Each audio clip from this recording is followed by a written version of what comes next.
संदेश पारकर जे जिंकलेत ते काही शिवसेनेचे म्हणजे ठाकरेंच्या ठाकरेंच्या शिवसेनेचे नाही आहेत. पण ही बातमी किंवा ही चर्चा खूप मोठी झाली होती की एकनाथ शिंदेसोबत जाण्यास उद्धव ठाकरेंचा विरोध आहे. पण तरी सुद्धा शहर विकास आघाडी स्थापन झाली, संदेश पारकरांना उमेदवारी मिळाली आणि भाजपचे उमेदवार त्यांच्या विरोधात होते. आता पारकर जिंकलेत, त्यामुळे इथली राजकीय समीकरणं आगामी काळातली काय असतील हे बघावं लागेल. अक्कलकोटमध्ये भाजपचे सचिन कल्याण शेट्टी यांचा एकतर्फी विजय झालेला आहे. तर दुधनी नगर परिषदेवरती शिवसेनेचे सिद्धराम म्हेत्रे हे निवडून आलेत. अक्कलकोटमध्ये दिग्गजांनी गड राखलेले आहेत. भाजपनं तर सकाळपासूनच इथे सेलिब्रेशनची तयारी सुरू केली होती. ते दृश्यही आपण आपल्या प्रेक्षकांना दाखवलं.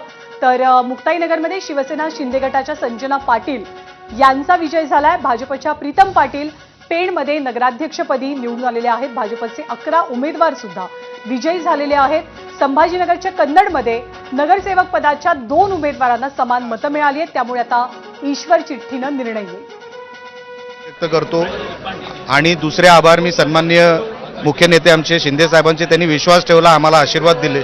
त्यांचं जे काम आहे महाराष्ट्रामध्ये मुख्यमंत्री असतानापासूनचं आता उपमुख्यमंत्री असतानापर्यंतचं, त्याचा इफेक्ट आम्हाला खाली जाणवला. मोठ्या प्रमाणामध्ये लोक उत्स्फूर्तपणे आम्हाला पाठिंबा द्यायला पुढे आले.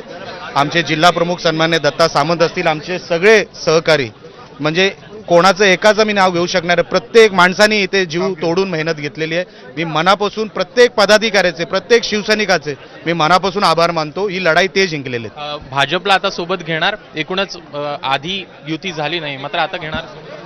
बघा, मी तेवढा काय मोठा माणूस नाही, मी कोणाला घेणार आणि कोणाला नाही घेणार ते पक्षश्रेष्ठी ठरवत असतात. आम्ही सुरुवातीपासून सांगत होतो की युती झाली पाहिजे.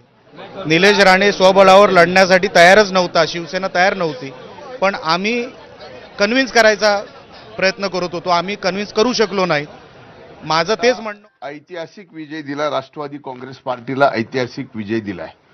मी सर्वप्रथम परळीकरांचे, परळीच्या मतदारांचे पुन्हा एकदा ऋण व्यक्त करतो.